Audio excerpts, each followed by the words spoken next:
Welcome to Understanding Photography with Kim Ayres, episode 127. Today we have the Halloween challenge. So for the last couple of weeks I've been talking about the fact that, well, tomorrow is the 31st of October, which is of course Halloween in Western cultures.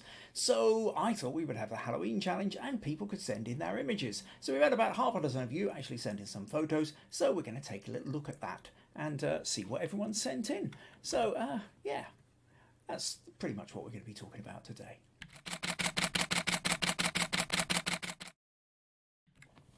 So welcome, and yes, here we are. I'm live on a rather dreich, wet, miserable day in Scotland. If you're here, if you're watching live, leave a comment. Let me know where you are, what the weather's like, what you're up to, all these kind of things in general. I can see we've got a couple of people in already. Pat's here, says lots of rain, momentarily fine here in deepest Somerset. Meg says good afternoon everyone. April says hi everyone from a beautiful sunny day in Long Island, New York. Viji says good evening everyone from India.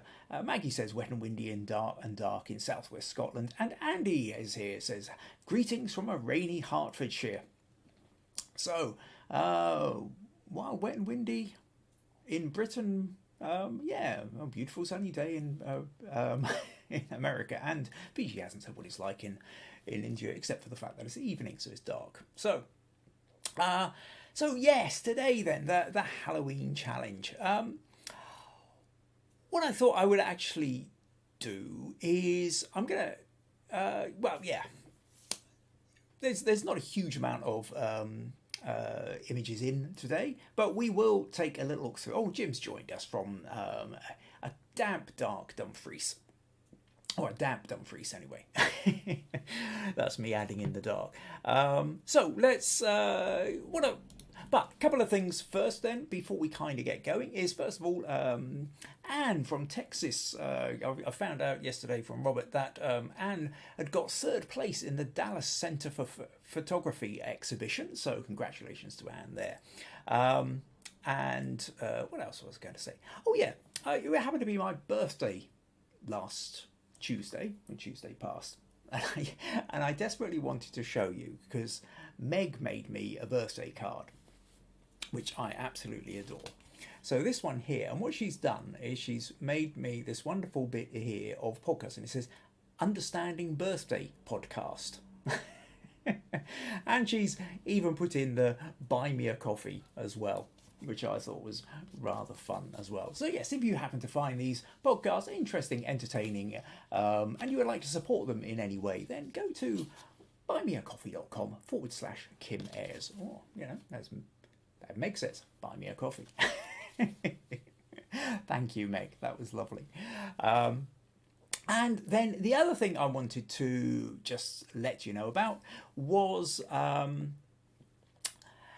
it's one of those things, one or two of you might have seen it I've posted on Facebook already, but for a long time I've kind of wanted to have a collection of my photos in one place, sort of my favourite kind of things, and it's always been a bit tricky. When I got my website rebuilt, I had a long debate with my web designer because I was saying, oh, give me galleries, lots of galleries. I want to have loads of galleries shot for my photos. And basically he kind of raised an eyebrow at me and said, no, you only want as many photos on your website as are going to convince potential clients that you're the kind of photographer they want to work with. If you absolutely overwhelm them with photos and confuse them, you'll be sending out too many mixed messages. So no. Anyway, we debated back and forward a bit and he won. So whilst I have some photos on my website, I don't have anything like the kind of full range of the ones that I'm really happy with. And I've been thinking about this for a while. Anyway, eventually I realised that Flickr, Flickr, Flickr.com, it used to be like the major photo sharing site a decade or two back. At one point it was, you know, it was there before Instagram. It was like the major place to go. Because the problem is with something like Instagram, whilst it's got quite a lot of my photos on, you can't organise them in any way. You have to scroll forever to look through them. Plus the other thing is that they display them square until you click on them.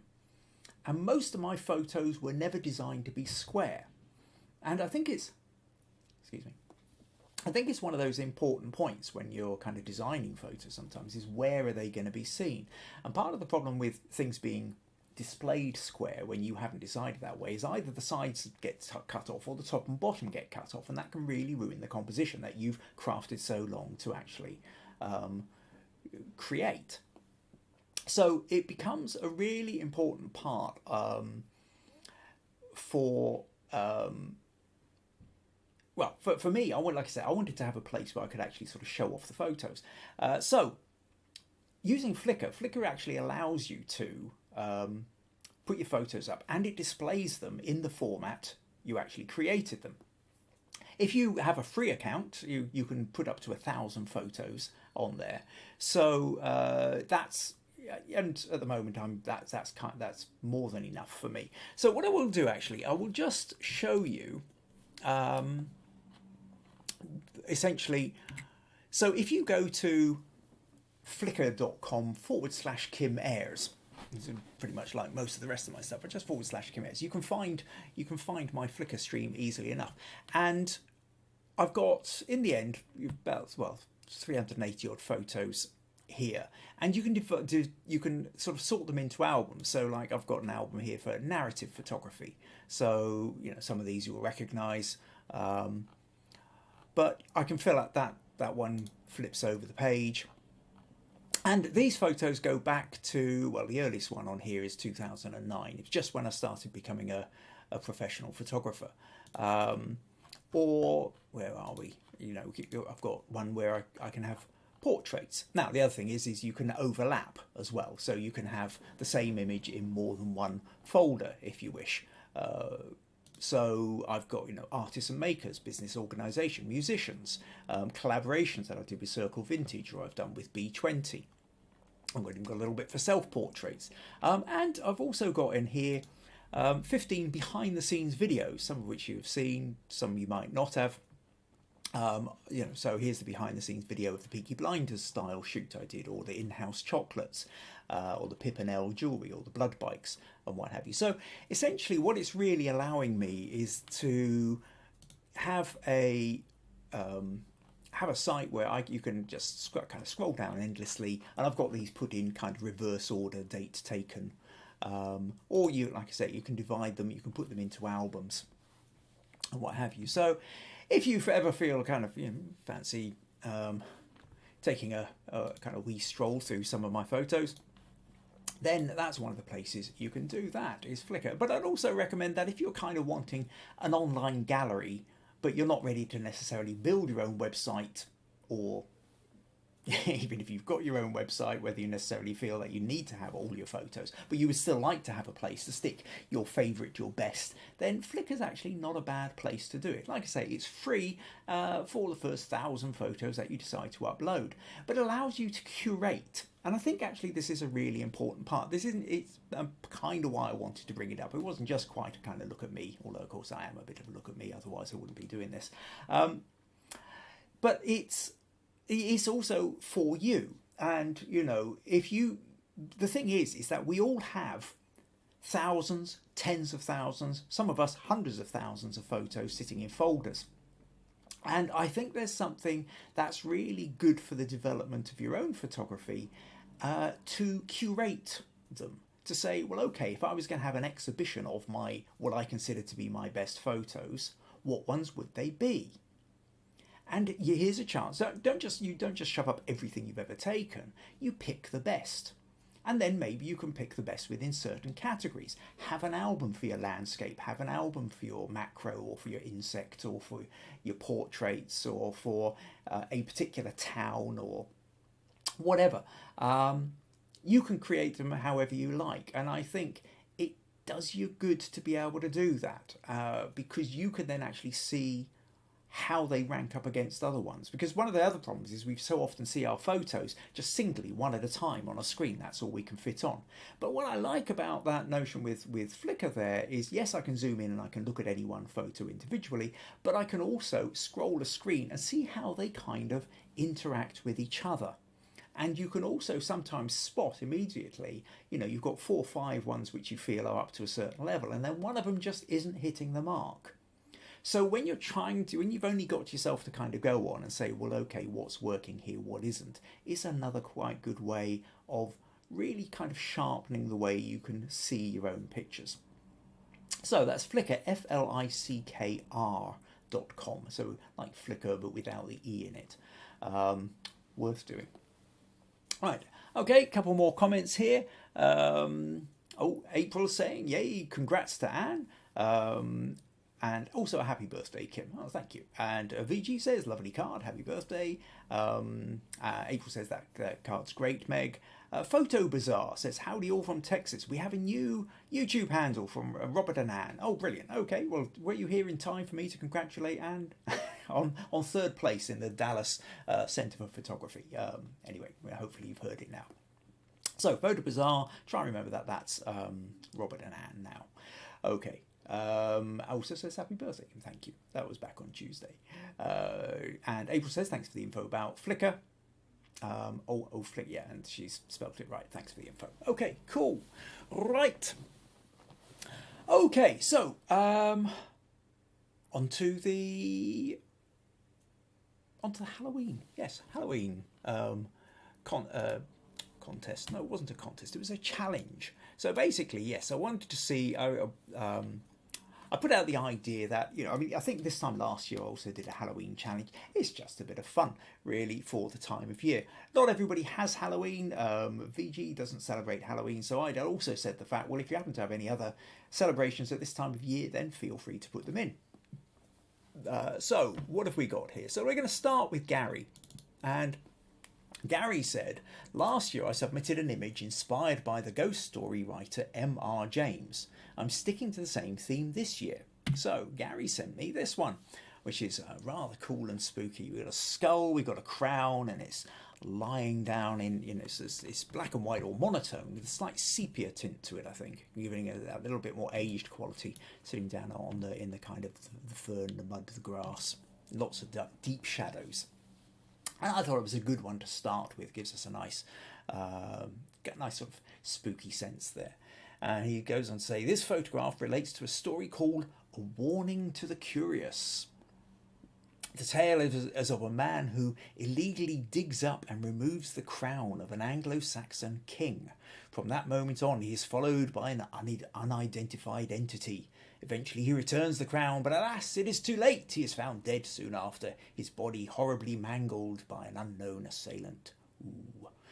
Crown and skull both purchased off eBay.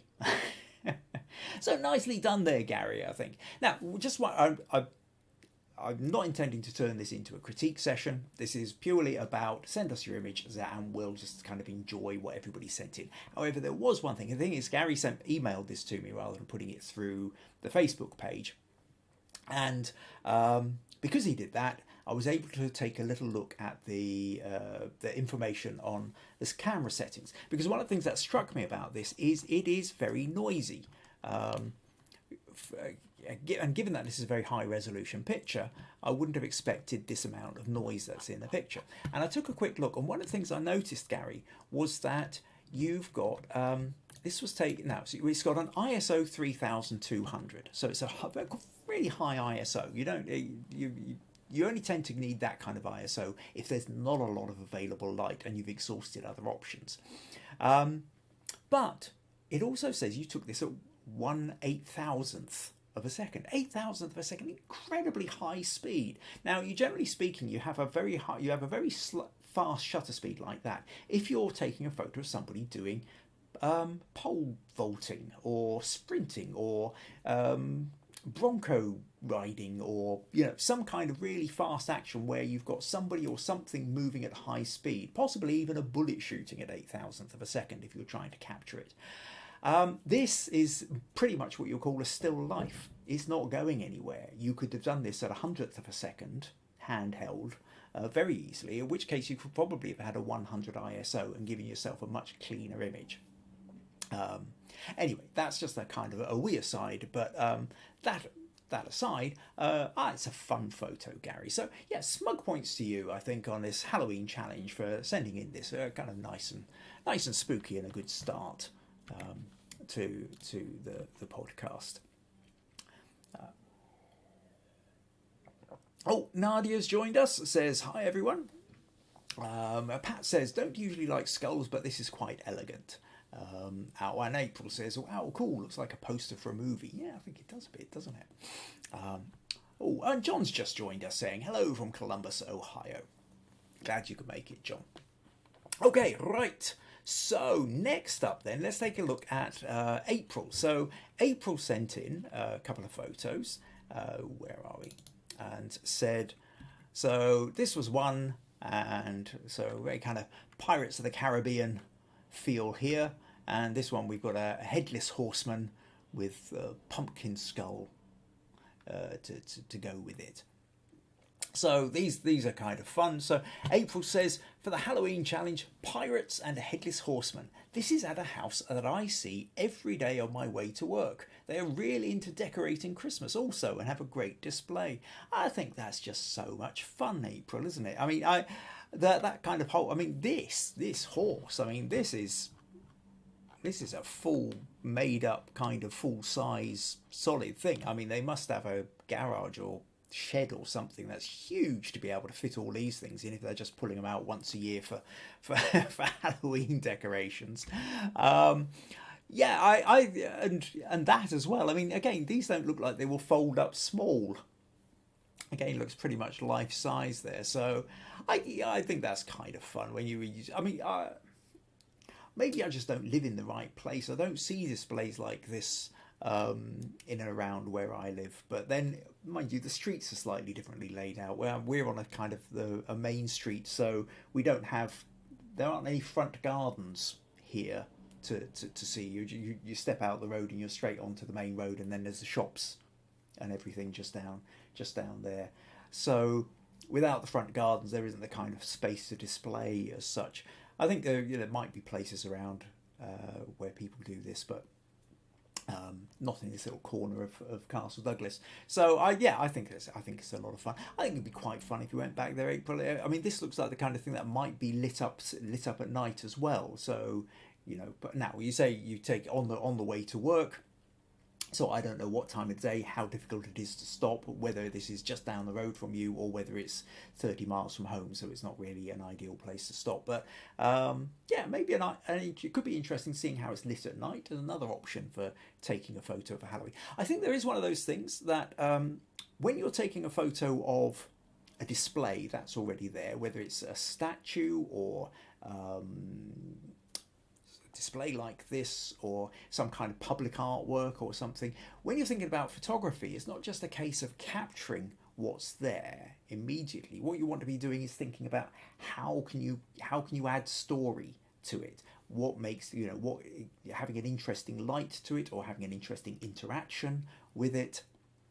These are the kind of things you want to be looking out for. But for a fun part of Halloween, these put a smile on the face. So thanks for sharing that, April. Smug points, yes. Right, okay. Viji says, nice collection of spooky images. And April says, totally life-size. Meg says, absolutely brilliant photos, April. April says, it's all over in Long Island. And it's only 7 minutes away from home. Well, okay, well, maybe head back out there at some point with a camera in an evening and just sort of see what these things are like lit up as well. I think that could be quite fun. Right, okay, so we will now move on to Viji, I think. Yes, so Viji said, and I think for Viji says Halloween and Diwali fall during the same time. So for this part of the world, it's the Festival of Lights. So she posted a couple of photographs of lights and fireworks on the Facebook page. And so for anybody who's not joined yet or is thinking about it, if you are on Facebook, there is a group called Understanding Photography with Kim Ayres, and just type that into Facebook and you will find it easily enough, so you can join us there. So quite often the photos submitted for challenges or for critique are put in there. But if you don't do Facebook and you still want to send me something, then kim@kimayres.co.uk is another way you can send me stuff. Right, okay, so where are we then? So yes, Viji. So Viji was saying, so she put a couple of photos of fireworks into the into the Facebook group. But the photo she wanted to submit for this challenge was this one, which says my submission for this challenge is one with flowers and lamps. It is called a Rangoli or Rangoli. I'll go with Rangoli. That's how it reads to me. But please correct me if I'm wildly wrong. Patterns made out of rice flour decked with flowers and brass lamps lit with oil. And I think it's beautiful. It's really warm. And what I like here, again, you haven't sent the settings. I don't know what they are, but I'm imagining you've used quite a narrow aperture with this Viji. So, and the advantage of that actually is it tends to give these little rays coming out the lights. You don't tend to get that. If you use a wide aperture, then you get a narrow depth of focus, and your bokeh means that you get out of focus bits, but they tend to be quite round or octagonal or whatever, depending on the kind of lens that you've got. Whereas when you really narrow down and you go for a narrow depth of focus, that's what allows you to kind of create these kind of sparkling light beams coming off, which works particularly well with something like this, I think. And then beautiful sets of colours, and as you say, what is it? Rice flour, and then it's been decked out with flowers on top of that. So yeah, I think that's quite beautiful. And whilst not Halloween, as I said, it doesn't have to be Halloween. You're doing Diwali, and I think it nicely captures that. It certainly has that sort of sense of that sort of warm glow that we get with the candlelight. And you know, here Halloween's often about the candlelight and what have you, because it's now starting to get dark quite early as well. So yeah, lights and candles and everything else, very beautiful. So smug points to you there, Viji. Thank you for sending that one in.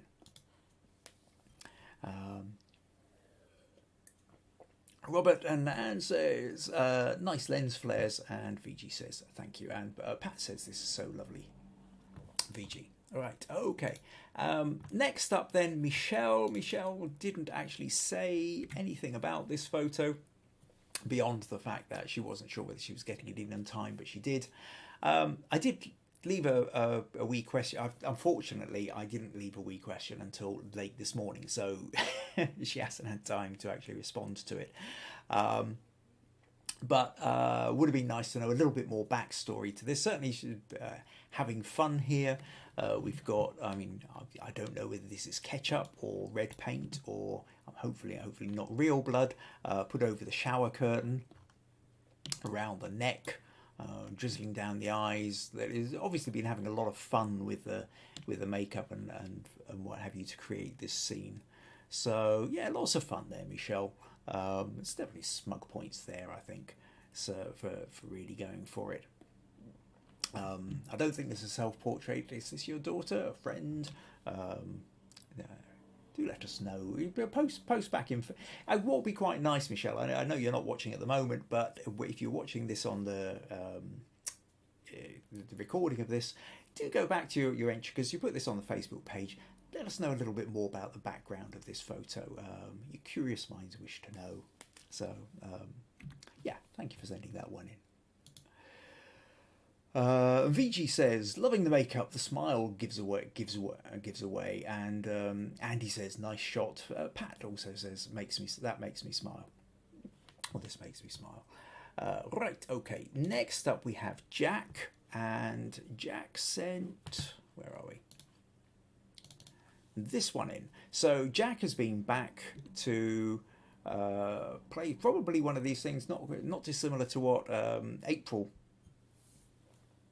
was showing us earlier. It looks like one of these kind of big yard supply garden displays of a kind of Pirates of the Caribbean kind of Halloween setup here, I think. Looks like fun. So Jack sent in this photo. Oh, well, you know, he didn't actually, I was going to say he sent in this photo, but he didn't actually tell me anything about it. However, one of the things I do recognise from photos that Jack sent before is if you look at this light display at the back here, where we've got this kind of sense of light movement, and also sort of down at the front here, Jack, I know he's got this sort of 4-foot long light tube, and so by putting it on a sort of a slightly lower slower shutter speed, you can then kind of move the light tube about, and you get these really fancy effects. So I don't, unfortunately, this was just sent to me on Facebook Messenger, so I don't have any of the information. I don't know whether it was sort of set as a 10-second exposure or 2-second exposure, and he had somebody else wave the light about. But it's a fun kind of thing to do. So yeah, look up light tubes. There are. I did see a. Sure, I saw a YouTube video not too long ago actually on how to make them with a long piece of cardboard tube, a bit of silver lining, a flash off-camera flash put on one end. No, this wouldn't have been done with the flash though. This would have been done with a continuous light. So yeah, you can buy ones with continuous light as well. Kind of a bit like a lightsaber in a way, slightly less damaging.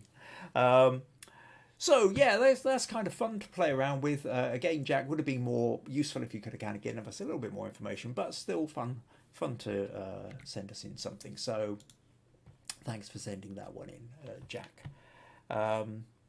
And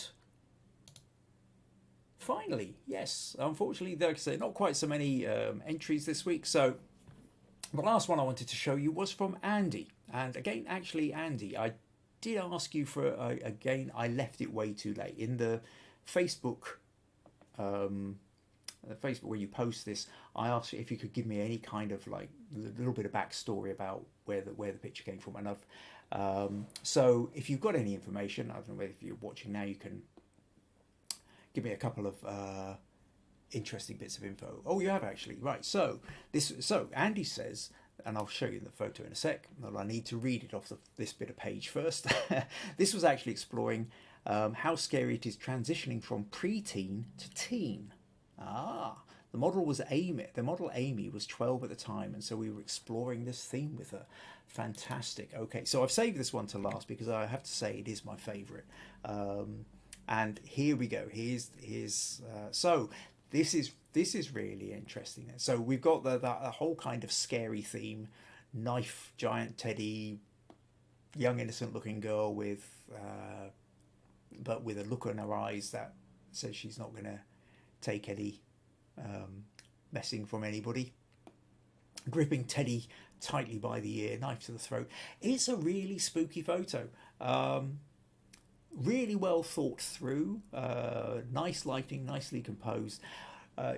For my taste, the cutting off at the head and the cutting quite low to make it square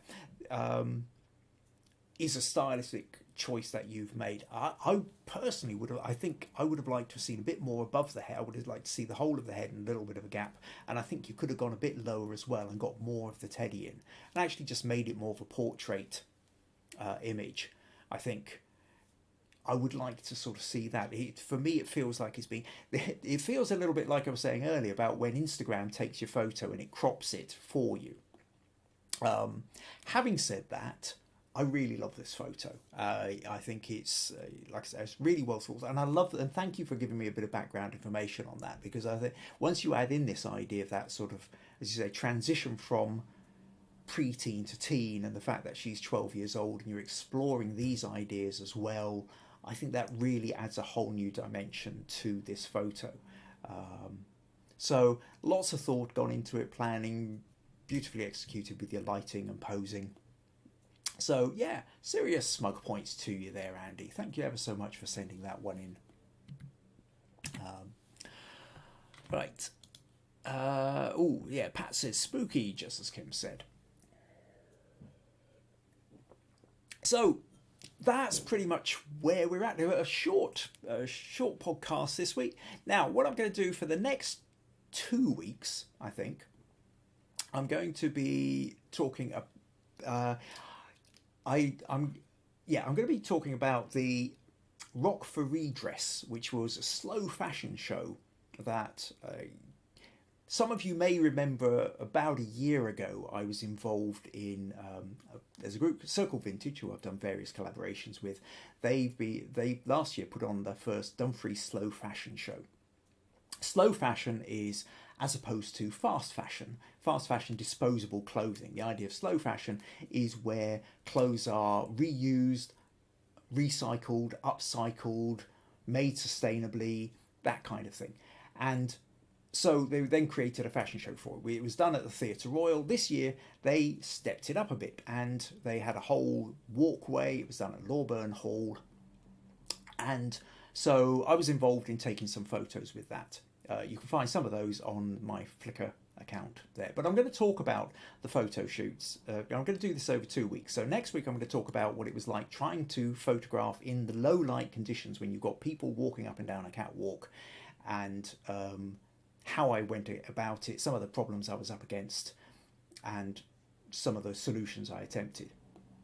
So that will I'll be talking about next week. And then the week after, I went off and there was a separate bit where a kind of little alcove where I did a specific setup and I had proper lighting, and also I was able to create better quality images, but a very different kind of feel of image. So it's almost like a separate shoot really, even though it happened on the same evenings. But I think that required that. Yeah, so I'll do that on a separate podcast. However, what it also means though is for the next 2 weeks, for certain there are slots for critique.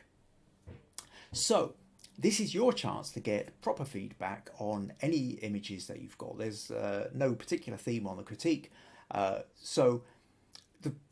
It's back to this thing that with our photos, we're constantly trying to improve our photography, but it's really difficult to get proper feedback. Most of the feedback we get, we shove our pictures up on Facebook, people click like, or they ignore it. But most of the people clicking like aren't necessarily photographers. You'll get people clicking like because they're your friends and they're being supportive, whether your photo's any good or not. Or your photo might be quite good, but there might be something that could have been improved that you've missed just because you were too close to it. And so to have an extra pair of eyes can be really useful. So there are very few places on the internet where you can actually get reasonable critique. And so this is part of what these podcasts were set up for, was to give you this little corner of the internet where you can get proper feedback on your photos. So send in your images. Like I say, if you're on Facebook, go to the Understanding Photography with Kim Ayres Facebook group. Stick your image in.